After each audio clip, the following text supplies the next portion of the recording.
shall prosper. Yeah. Do you see the principle there? See, the devil knows that he can just get you standing or walking. Blessed is the man that walketh not in the counsel of God. He can just get you walking around sin. That's sin. I'm not going to go around that. One more look. I can't do that, David. That's sin.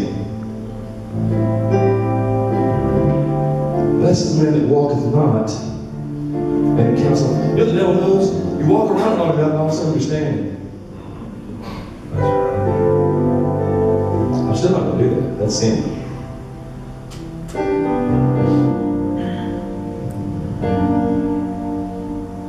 Look at this. Walketh, standeth, sitteth.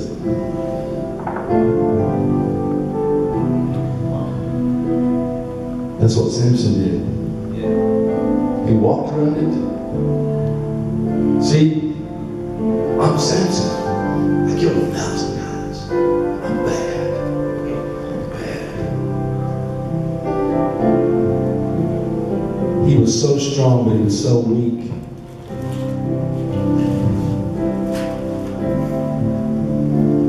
Don't you remember what God told his mama? Keep him separate. Don't let him eat certain things. Don't let him drink certain things. Don't cut his hair.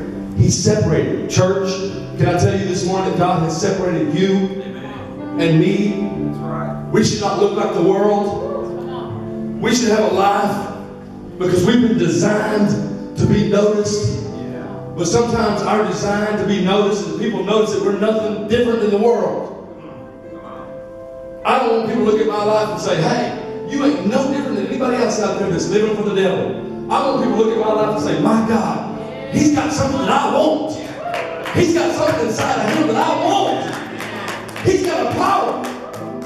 He's got a presence about him. I can tell he's been with the Lord. But Samson, he just kept hanging around until one day he slipped up and he told her. And they came in and cut his hair immediately. And the Bible says that he woke up and he did not understand that the presence of the Lord had left him. And he shook himself off like he did before. But there was one difference. He didn't have that supernatural strength no more. And they came and grabbed him, Landon. And he thought, I'll just knock him off and kill like I did those other guys. He's like, it ain't there no more. He wist not, the Bible says, that the Spirit of the Lord had departed. They took him.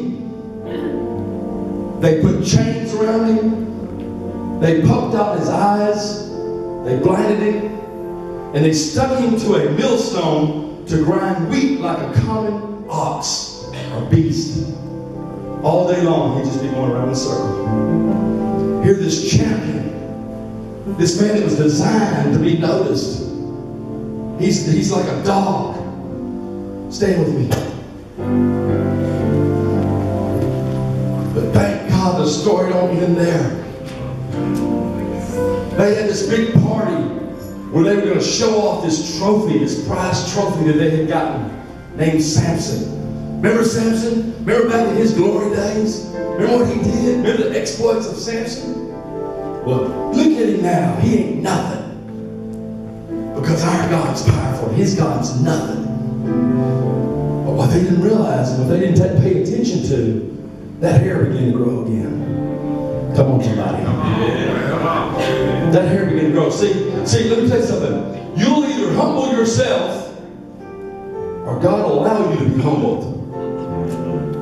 Come on. You'll either humble yourself. The Bible says, humble thyself in the sight of the Lord. But let me tell you something, church. If you don't humble yourself, God will allow things in your life to humble you.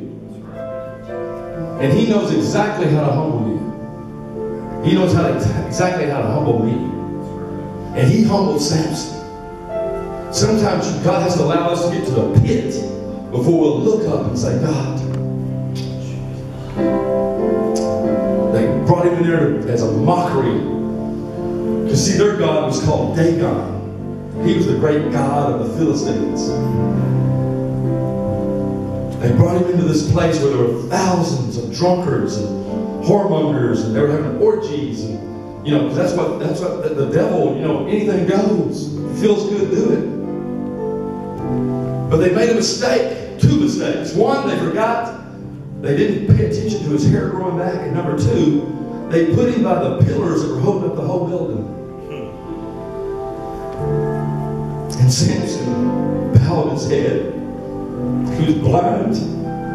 He felt like a beast. He lost his dignity. He lost he lost everything. He lost his witness. He lost his freedom. But he bowed his head. He said, Lord, could you just touch me one more time? Let me die with these uncircumcised Philistines. God, don't let me leave this earth like they have reduced me to. But could you just come on me one more time? And I'll destroy this enemy that mocks and shakes their fist at you. And the Bible says the Spirit of the Lord came on him again. And he pushed back those pillars that were holding up that entire structure. And the Bible says they came to their sudden deaths. Because he had been designed to be noticed. Put it back up there, running. The car running. Designed to be noticed. He pushed those pillars over. The Bible says he killed more enemies that day than he had in his entire life. I just told you he killed 1,000 in one day. Samson was designed to be noticed. He didn't start off good, but he ended good. Bow your heads.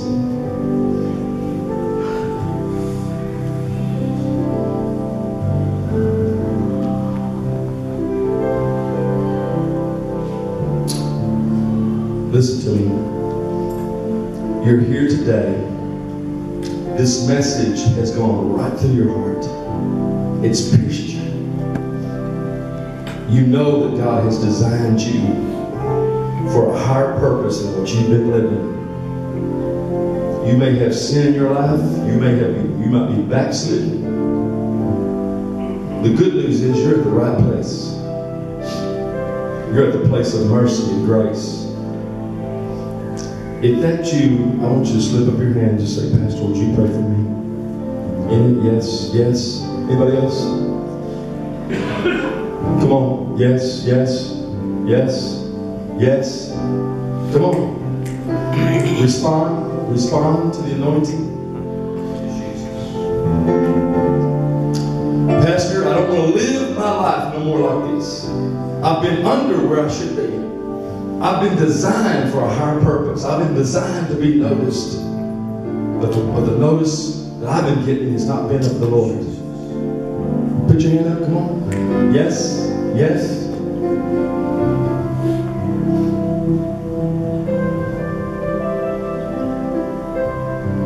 Come on. I'm going to wait just a couple more minutes. This is important. Aren't you glad that Samson, that you read the end of his life, that he prayed one more prayer? He called out one more time, David. He said, Lord, touch me one more time. Just give me one more time, Lord. I have no eyes, I have no dignity, I have no freedom. But Lord, don't let me go out like this, because I've been designed to be noticed. I want to go out defeating the enemy that I was called and designed to do. You didn't give me the supernatural strength to be a show-off. You gave me the supernatural strength to defeat the enemies of God. Let me go out defeating the enemies of God. And buddy, defeating, did he do it? He took them out.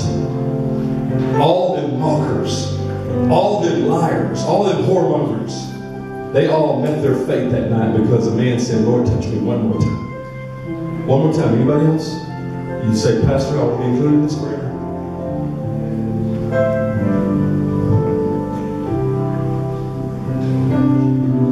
Join hands with the person next to you.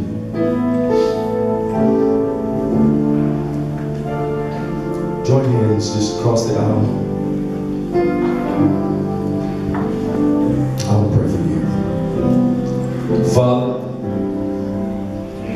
see the hands that went up. You see the hearts that are humble before you. Just as simple as raising up your hand, Lord, is an act of faith. And Father, that's what you respond to. You don't respond to pity parties or excuses. You respond to faith. Father, I pray for every hand that was raised, that, Lord, you would deliver, set free, break every addiction, break every habit, break everything that's holding them back. Father, they have been designed to live a higher life. They've been designed to represent you. They've been designed to call upon heaven. They've been designed to see the gifts and the fruits of the Holy Ghost working in their lives. They've been designed to be a light and not hid under a bushel, but set up on a hill. They've been designed to be a voice, hands of God that reaches out to hurt people. Father, I pray that you would use them, that you deliver them, that you would set them free. And then, God, you begin to use them for the purpose that you designed them. Father, you said in Matthew 5:48, you said, be ye therefore perfect or mature, even as your Father which is in heaven is perfect. Matthew 5:16 says, let your light so shine before men that they may see your good works and glorify your Father which is in heaven. We've been designed to be noticed. Some plant, some water, but the Lord brings in the increase. Father, I believe that as we begin to speak in tongues and sing in tongues during the worship, that there was angels being dispersed from this place. Lord, you said in Psalms 107 verse 20, you sent your word. You said, I've sent my word to heal, to set free, to deliver. Father, I just pray right now that every person repents. Church, just do that right now. If it's something that you need to repent of, just say, Lord, forgive me. I repent. I'm not going to live like this anymore. I'm not going to live like, Lord, touch me one more time. Come on, let's pray that prayer of Samson. Lord, touch me one more time. Come on, our eyes, listen, maybe your eyes have not been put out physically, but some of you, your spiritual eyes have been put out. You've been blinded by the enemy. You've been blinded by your habits. You've been blinded by your compromise. But God's right. You know what? Here's the good news. God's a miracle worker. He can make the blinded eye see. He can make the lame walk. He can cleanse the leper. He can make the deaf hear, the dumb speak. I believe in miracles.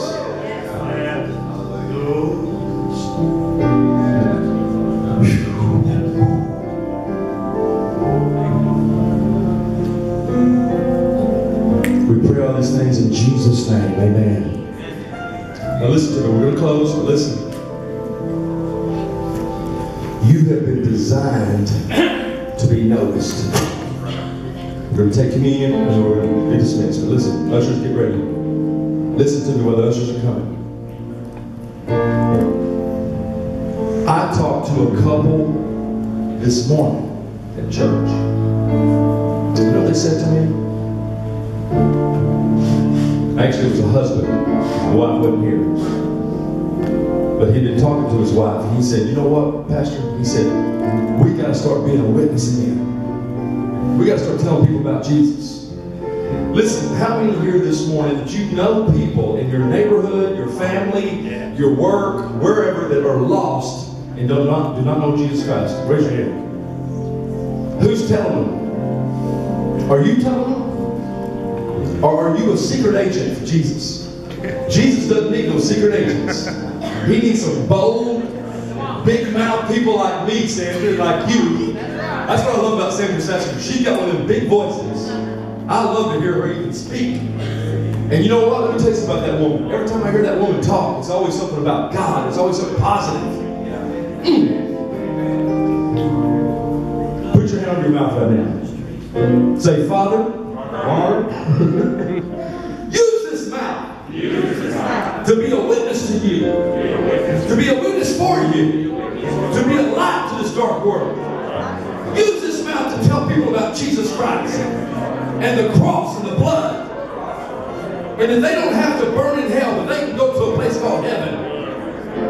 Use this mouth, Holy Spirit. Give me the unction of the Holy Ghost, that my words are life and not death. In Jesus' name. Now come on, let's give him praise in here. Come on, let's give him praise. Use that mouth. Hallelujah. Come on,